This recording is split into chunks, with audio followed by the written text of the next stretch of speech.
During a family dinner, my sister took my 5-year-old daughter to the store to buy her a birthday gift. When she returned alone, I asked where my daughter was and she sneered, "Oh, sorry, I must have forgotten her at the store." My mother backed her up, "Don't worry, you'll find her there eventually." Sister laughed, "Maybe she'll learn not to steal my daughter's thunder." Turns out they didn't want my daughter having more attention than her daughter's birthday, so they deliberately abandoned her. I made one phone call that led them to ruins. What happened in my family 3 months ago still feels like a nightmare, but the aftermath has been nothing short of poetic justice. This is long, but I need to get it all out. My name is Clara, and I'm a 32-year-old single mother to the most amazing little girl in the world, Lila. Lila turned 5 this past February, and she's the light of my life. Her father walked out when she was barely a year old, so it's been just us against the world ever since. My family situation has always been complicated. My sister Taryn is 29, married to a guy named Noah, and they have a 7-year-old daughter named Madison. Taryn has always been the golden child in our family. She was the first to get married, the first to have kids, and in my mother Ivy's eyes, she could do no wrong. Meanwhile, I was the disappointment who got pregnant young and couldn't keep a man. The favoritism was always obvious, but I dealt with it because I wanted Lila to have a relationship with her grandmother and aunt. Ivy would constantly compare Lila to Madison, always finding ways to praise Madison while subtly putting Lila down. Taryn would make passive-aggressive comments about Lila's behavior, her clothes, her achievements. But I bit my tongue because I thought family was worth it. I should have seen the signs earlier. At Madison's 5th birthday party last year, Lila had brought a homemade card she'd worked on for hours. Ivy barely glanced at it before setting it aside, but when Madison opened her gifts, Ivy made a huge production of each one. When Lila started crying because she felt ignored, Taryn snapped at me to control my child because she was ruining Madison's special day. But I was naive enough to think that was just Taryn being stressed about the party. I had no idea how deep the resentment ran. 3 months ago, we were having our monthly family dinner at Ivy's house. It was a Tuesday evening in March, and I remember it being unusually warm for the season.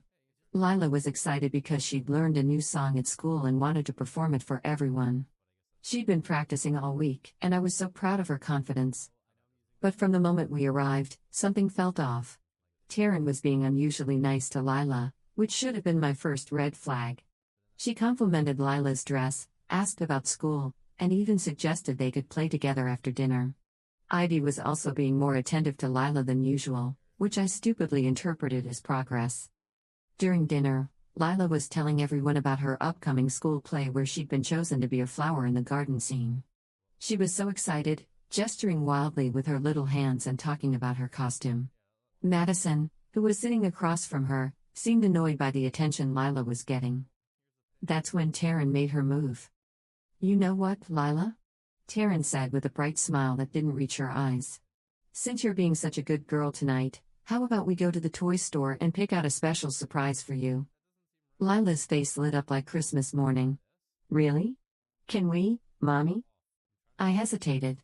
Something felt wrong, but I couldn't put my finger on it. "I don't know, it's getting kind of late." "Oh come on, Clara," Ivy chimed in. "Let Taryn do something nice for Lila. The store's only 10 minutes away, and they'll be back before you know it." Taryn was already standing up, grabbing her purse. "It'll be fun, won't it, Lila? Just us girls?" Lila was practically bouncing in her seat. "Please, Mommy? Pretty please?" Against my better judgment, I agreed. "Okay, but just for a little while. And Lila, you need to stay close to Aunt Taryn the whole time." "I will. I promise." Lila threw her arms around me before running to Taryn's side. They left around 7:30 p.m. I stayed behind with Ivy, Noah, and Madison, cleaning up dinner and making small talk. Noah seemed uncomfortable, which I now realize was because he knew what was coming. Madison was unusually quiet, playing with her toys in the corner. An hour passed. Then another 30 minutes. I started getting worried and called Taryn's phone, but it went straight to voicemail. When I mentioned my concern to Ivy, she just waved me off. You know how Taryn is when she's shopping. She probably lost track of time. But by 9:30 p.m., I was in full panic mode. Lila had never been away from me this long without me knowing exactly where she was. I called Taryn again. Nothing. That's when Taryn finally walked through the front door. Alone. The silence in the room was deafening. I looked behind her, expecting to see Lila's little figure, but there was nothing. Taryn had a shopping bag in her hand and was acting completely normal, like nothing was wrong. "Where's Lila?" I asked, my voice barely above a whisper. Taryn looked at me with this expression I'll never forget. It was pure malice disguised as casual indifference. She sneered at me and said, "Oh, sorry, I must have forgotten her at the store." I felt like I'd been hit by a truck. "What do you mean you forgot her? Where is my daughter, Taryn?" That's when Ivy spoke up, and her words cut through me like a knife. "Don't worry, you'll find her there eventually." I stared at my mother in complete disbelief.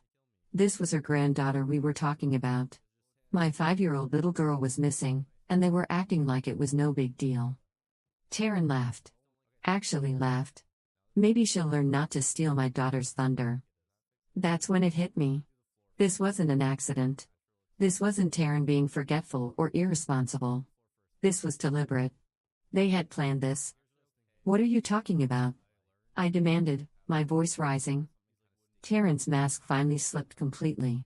"You want to know the truth, Clara? We're sick of Lila always trying to be the center of attention. Every family gathering, every dinner, every event, it's always about Lila and her latest achievement or her cute little stories. Madison barely gets a word in edgewise because everyone's too busy fawning over precious Lila." I couldn't believe what I was hearing. She's a 5-year-old child. She's just excited to share things with her family. And Madison is my daughter. Taryn screamed back. "But does anyone care about what she has to say?" "No, because Lila's always stealing the spotlight with her dramatic little performances." Ivy nodded in agreement. "Taryn's right, Clara. Lila is very attention-seeking. It's not healthy for Madison to always be in her shadow." "So you abandoned my daughter at a store?" I was shaking with rage and terror. "She's 5 years old. She must be terrified." "She's fine," Taryn said dismissively. "The store employees will take care of her until you get there. Consider it a lesson in humility." Noah finally spoke up, his voice quiet and ashamed. "Jess, this is going too far. She's just a kid." "Stay out of this, Noah," Taryn snapped. "This is between me and my sister." I grabbed my purse and keys, my hands trembling. "Which store? Tell me which store right now." "Target on Maple Street," Taryn said casually, like she was giving directions to a restaurant. I ran out of that house faster than I'd ever run in my life. The drive to Target felt like an eternity. I kept imagining Lila scared and alone, looking for me, not understanding why her aunt had left her. The guilt was crushing me. I should have trusted my instincts. I should have said no.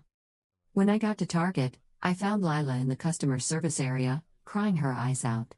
A kind employee named Patricia had been staying with her, trying to keep her calm. Lila ran into my arms the moment she saw me, sobbing into my shoulder. "Mommy."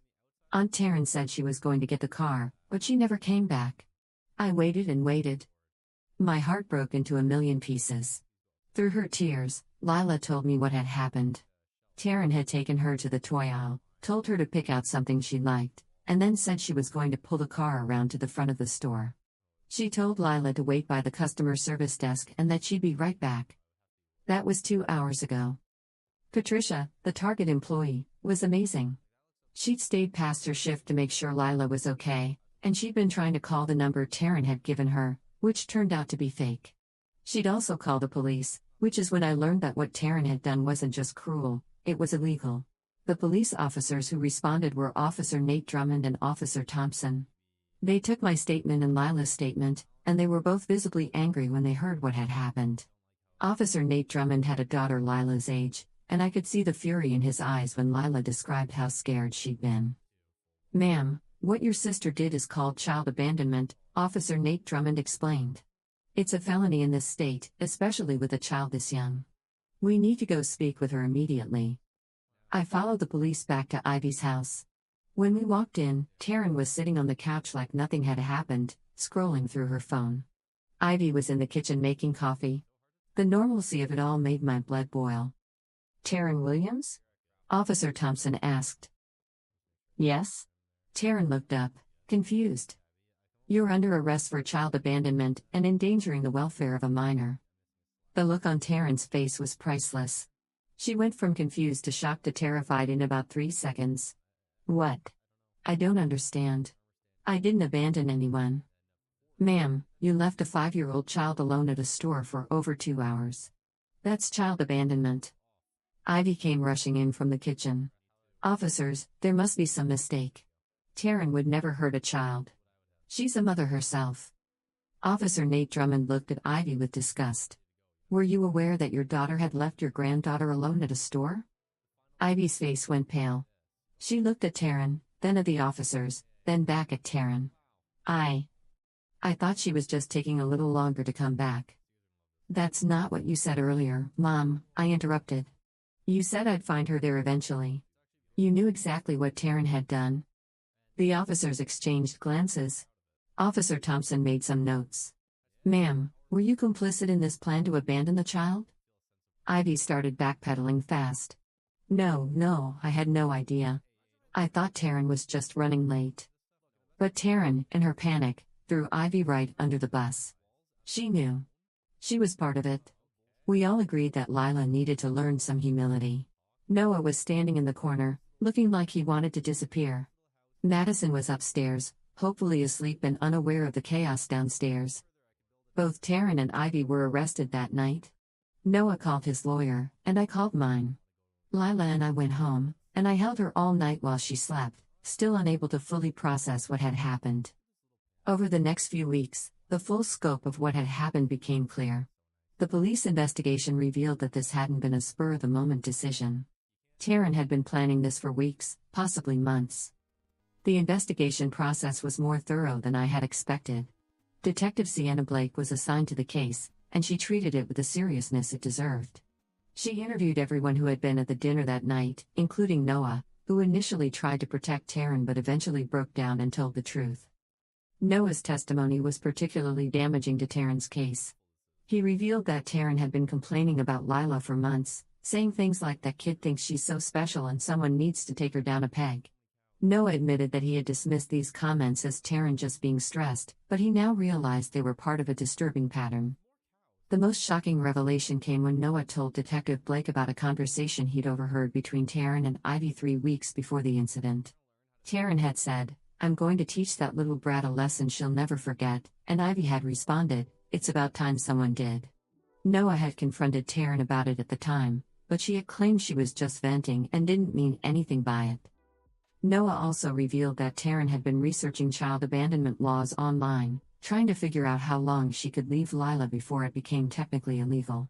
She had bookmarked several articles about child abandonment cases and had even joined online forums where she asked hypothetical questions about leaving children in stores. The digital evidence was overwhelming. Taryn's browser history showed dozens of searches related to child abandonment, including how long can you leave a child in a store, what happens if you abandon a child, and child abandonment laws by state. She had also researched Target's policies on unattended children and had even called the store anonymously to ask about their procedures for dealing with lost children. Detective Blake also discovered that Taryn had done a practice run the week before the incident.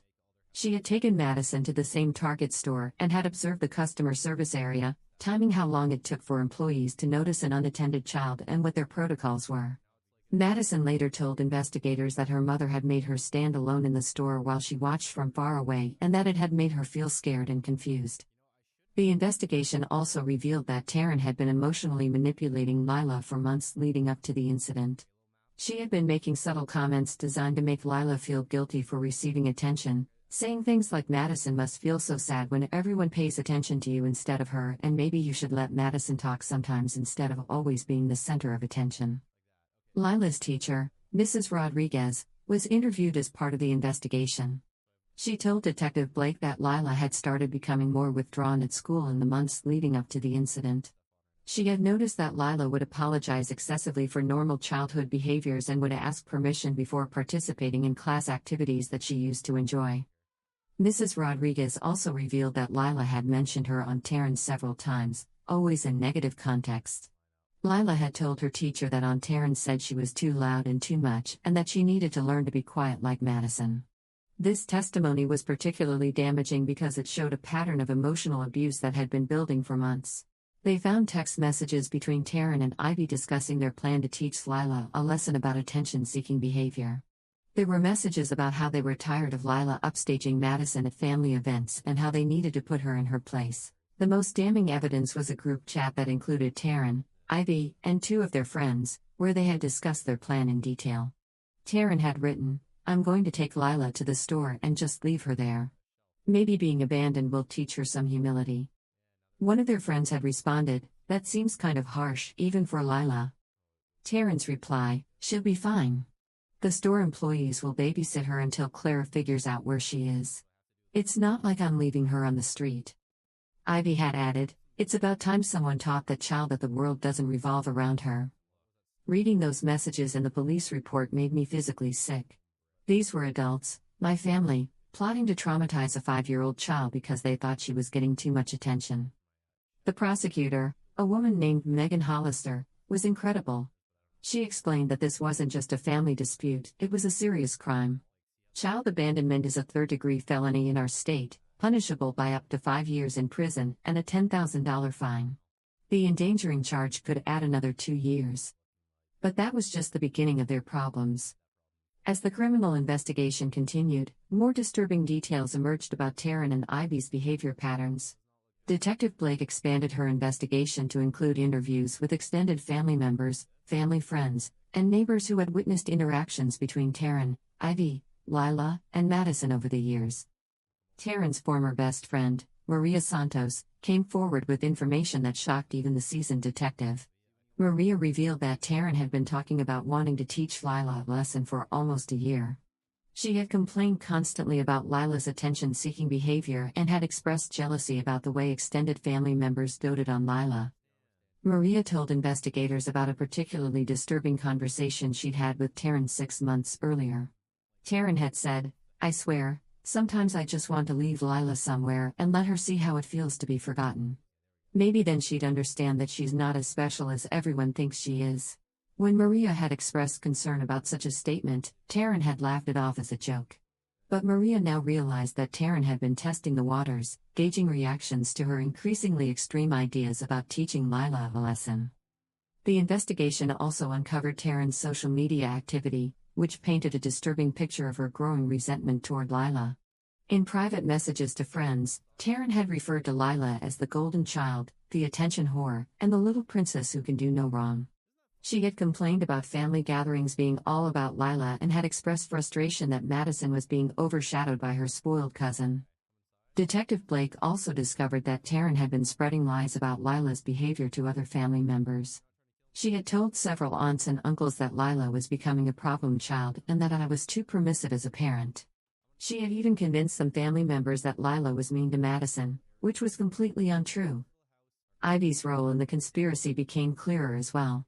Phone records showed that she and Taryn had been in contact multiple times daily in the weeks leading up to the incident, often talking for hours at a time. When investigators obtained a warrant for Ivy's phone records, they discovered that she had been just as invested in the plan as Taryn was. Ivy had been keeping a notebook where she recorded every instance of Lila receiving attention at family gatherings. She had written detailed entries about Lila's behavior, describing normal childhood enthusiasm as showing off and attention-seeking. She had even recorded the number of minutes that conversations focused on Lila versus Madison, as if she were building a case against a 5-year-old child. The notebook entries were particularly disturbing. One entry read, "Lila performed her little song for 15 minutes tonight while Madison sat ignored. Something needs to be done about this child's ego before it gets completely out of control." Another entry stated, "Lila got 3 compliments on her drawing while Madison got none. This favoritism is damaging Madison's self-esteem. Lila needs to learn that she's not special." The investigation also revealed that Ivy had been coaching Madison to resent Lila. She had been telling Madison that Lila was stealing her spotlight and that Madison deserved more attention than she was getting.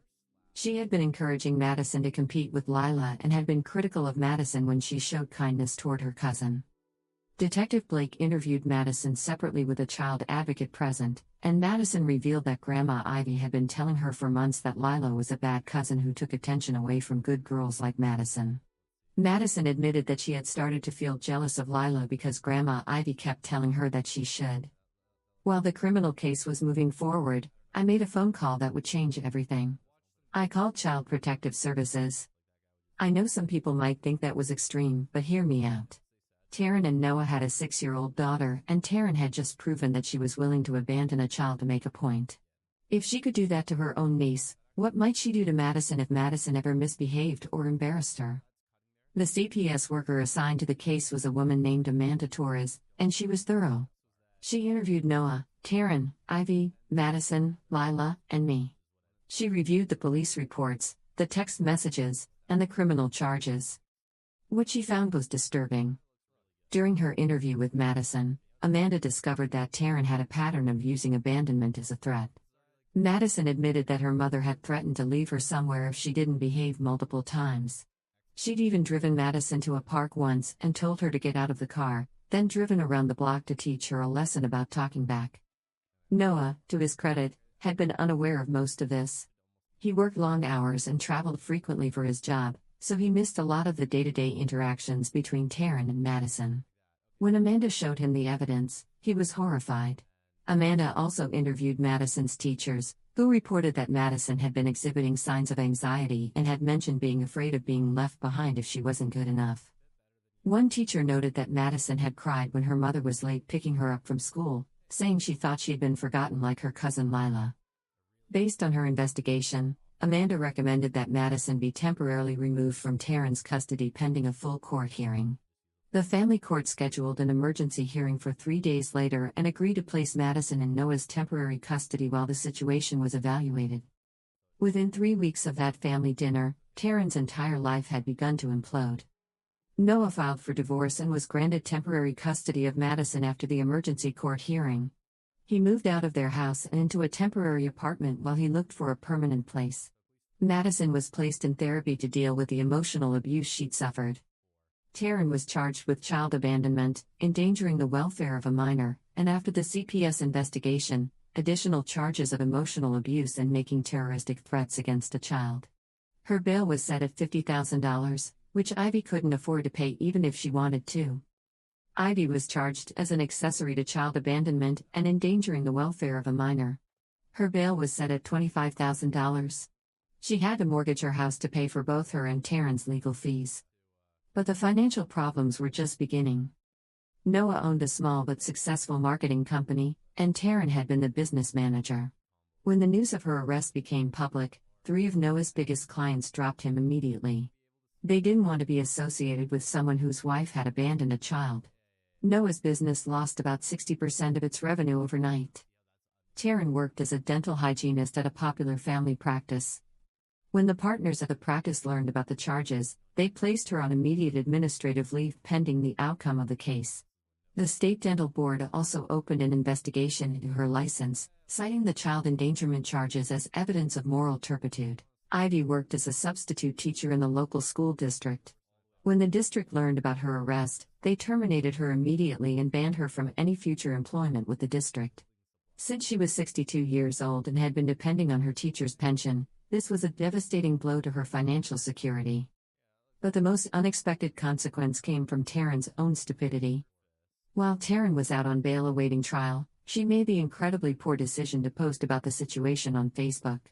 Against her lawyer's explicit advice, she wrote a long post claiming that she was being persecuted for trying to teach a spoiled child a lesson and that the charges against her were ridiculous. She wrote, "I can't believe I'm being arrested for leaving my niece at a store for a couple of hours. Kids these days are so coddled. When I was little, we walked to school by ourselves and nobody called the police. Now you can't even discipline a child without everyone freaking out. My niece needed to learn that she can't always be the center of attention, and sometimes that means experiencing a little discomfort. I was trying to help her become a better person, and this is the thanks I get." The post went viral in the worst possible way. Screenshots of Taryn's post were shared thousands of times, with people expressing outrage at her complete lack of remorse. Someone started a Change.org petition calling for her to receive the maximum sentence. Local news stations picked up the story. Taryn's post was also forwarded to the prosecutor's office, where Megan Hollister used it as evidence that Taryn showed no remorse for her actions and posed a continued risk to children. At a subsequent bail hearing, this significantly hurt Taryn's chances of maintaining her current bail conditions. Noah was horrified by the post. His lawyer advised him to make a public statement distancing himself from Taryn's actions, which he did. He issued a statement saying that he was appalled by his wife's behavior and that he was committed to protecting his daughter from any further harm. The viral post also led to Taryn's bail conditions being modified. At a hearing 2 weeks after her Facebook post, the judge increased her bail amount and imposed additional restrictions, including supervised visitation only with Madison and a prohibition on using social media. Taryn's criminal trial began 8 months after the incident. The prosecution had a strong case with the text messages, the witness testimony from the target employee, Lila's testimony, given in a closed session with a child advocate, and Taryn's own Facebook post. Taryn's lawyer tried to argue that she had intended to come back for Lila but had gotten distracted and lost track of time. This argument fell apart when the prosecution presented the text messages showing the premeditation and Taryn's own statement to the police that she had deliberately left Lila as a lesson. The jury deliberated for less than 3 hours before returning guilty verdicts on all charges. Taryn was sentenced to 4 years in prison, 3 years of probation, and ordered to pay $15,000 in fines and restitution. She was also ordered to have no contact with Lila until Lila turns 18. Ivy's trial was separate but equally devastating. Her lawyer tried to argue that she was just following Taryn's lead and didn't understand the severity of the situation. But the text messages showed that she was an active participant in planning the abandonment. Ivy was convicted of accessory charges and sentenced to 18 months in prison and 2 years of probation. She was also ordered to pay $8,000 in fines and restitution.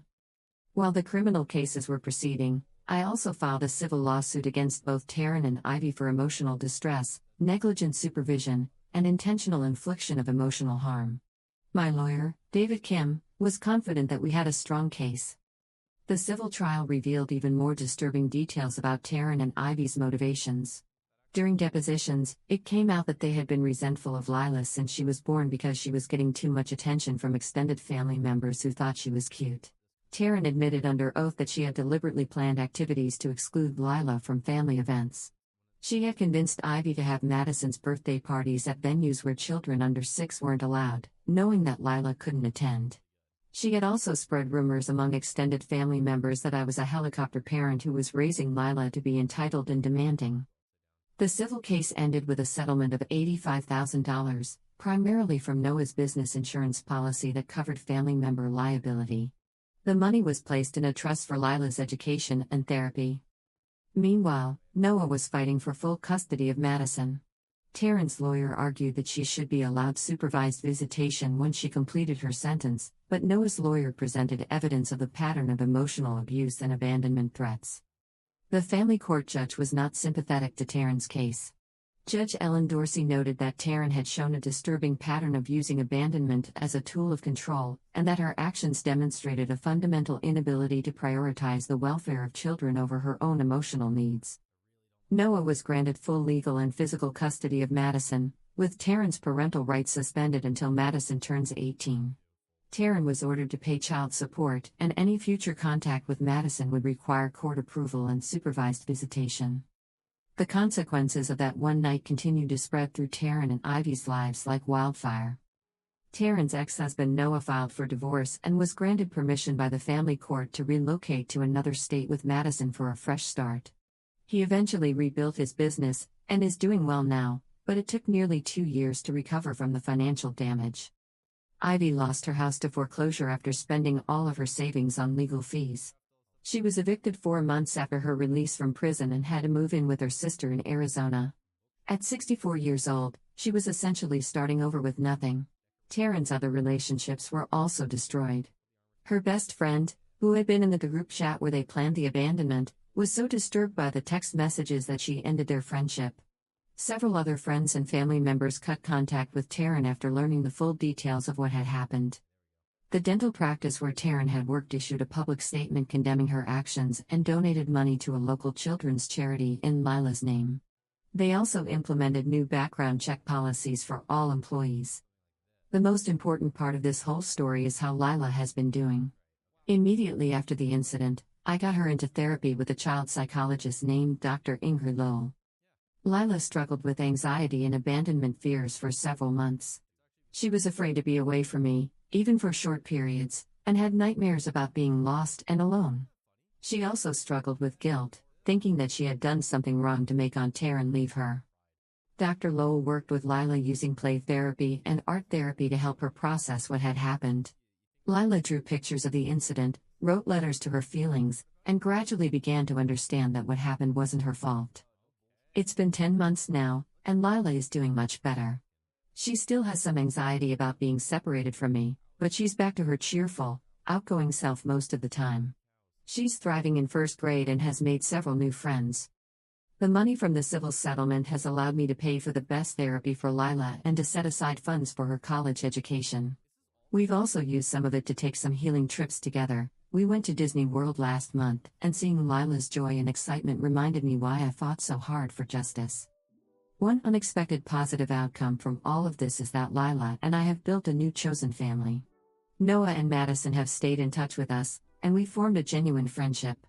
Madison is a sweet kid who is as much a victim of Taryn's toxic behavior as Lila was. We've also grown closer to some of my friends who stepped up to support us during the crisis.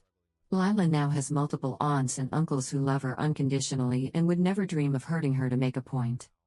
Patricia, the Target employee who stayed with Lila that night, has become a family friend. She checks in on Lila regularly and has told her repeatedly that she's proud of how brave Lila was that night. Lila draws her pictures and considers Patricia one of her heroes. Looking back on everything that's happened, I've learned some hard but valuable lessons. First, trust your instincts. I knew something felt wrong when Taryn offered to take Lila to the store, but I ignored that feeling because I wanted to believe that my family cared about Lila's well-being. I should have listened to my gut. Second, chosen family is often stronger than blood family. The people who have stood by Lila and me through this crisis are the ones who truly matter. DNA doesn't obligate anyone to love you, and love doesn't obligate you to tolerate abuse. Third, actions have consequences, even when people don't think they'll get caught. Taryn and Ivy thought they were teaching Lila a harmless lesson, but they destroyed their own lives in the process. The criminal charges, the civil lawsuit, the custody loss, the financial ruin, all of it could have been avoided if they had just treated a 5-year-old child with basic human decency. Fourth, standing up for your child is always worth it, even when it's difficult. Some people have criticized me for destroying the family by pressing charges and calling CPS. But Lila's safety and well-being are more important than maintaining relationships with people who would deliberately harm her. As I write this, Taryn has been in prison for 6 months, and has about 3.5 years left on her sentence. Ivy was released from prison 4 months ago and is living with her sister in Arizona. She's working part-time at a grocery store and struggling to rebuild her life. Neither of them has attempted to contact Lila or me, which is probably for the best. Lila asks about them occasionally, but she doesn't seem to miss them much. She's more focused on her friends, her school activities, and our weekend adventures. Noah and Madison are doing well in their new city. Madison is in therapy and making good progress. She's a bright, creative kid who deserves so much better than the mother she was born with. As for me, I'm doing better than I've done in years. Cutting toxic people out of our lives has been incredibly freeing. Lila and I have a peaceful, happy home filled with people who genuinely care about us. People often ask me if I regret making that call to CPS. The answer is absolutely not. That one phone call led to Madison being removed from an abusive situation, Taryn and Ivy facing consequences for their actions, and our family finally being free from their toxicity.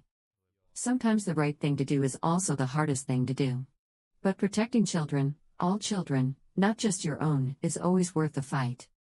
Taryn and Ivy thought they were teaching Lila a lesson about humility, but instead they learned their own lesson about consequences. They lost everything: their freedom, their family, their financial security, their reputation, their relationships, because they decided to traumatize a 5-year-old child. Lila didn't need to learn humility. She was already a kind, loving, generous child who brought joy to everyone around her. The people who needed to learn lessons were the adults who were supposed to protect her but chose to hurt her instead. That one phone call led them to ruins, and I don't feel guilty about it for a second. Lila deserved justice, Madison deserved protection, and other children deserved to be safe from Taryn and Ivy's toxic behavior. If you're reading this and you recognize yourself in Taryn or Ivy's behavior, Please get help. Children are not responsible for managing adult emotions or egos. They don't deserve to be punished for being joyful, excited, or confident. They don't deserve to be abandoned, threatened, or emotionally abused because adults are jealous or resentful. And if you're reading this and you recognize yourself in my situation, please know that you're not alone. Family dysfunction and favoritism can be incredibly damaging, but you have the power to break the cycle. Your children deserve to be protected, even if that means protecting them from other family members. Lila is now 6 years old, and she's thriving. She's confident, creative, and kind. She lights up every room she enters, and I'm so proud to be her mother. She still talks about becoming a teacher or a doctor or an astronaut when she grows up, and I believe she can do anything she sets her mind to. Taryn and Ivy tried to dim Lila's light, but they only made it shine brighter. And that's the real victory in all of this. Update. I want to add one more thing that happened recently. Last week, Lila came home from school and told me that her teacher had asked the class to write about their heroes. I expected her to write about a firefighter or a princess or someone from a movie. Instead, she wrote about me. Her essay said, "My hero is my mommy because she keeps me safe even when scary things happen. When bad people tried to hurt me, she made sure they couldn't do it again. She tells me every day that I'm special and that I don't have to change who I am to make other people happy. My mommy is brave and strong and she loves me no matter what." Reading that essay made me cry, but they were happy tears. Despite everything that happened, Lila feels safe and loved. She knows that she's valued for who she is, not in spite of who she is. That's worth more than any revenge or justice. That's worth everything. And that's my story. Taryn and Ivy thought they were teaching Lila a lesson, but the only lesson learned was that actions have consequences. They lost everything because they chose cruelty over kindness, and Lila and I are better off without them. Sometimes the trash takes itself out, and sometimes you have to make a phone call to help it along. Either way, we're all better off when toxic people face consequences for their actions. Lila is safe, loved, and thriving. And that's the only ending that matters.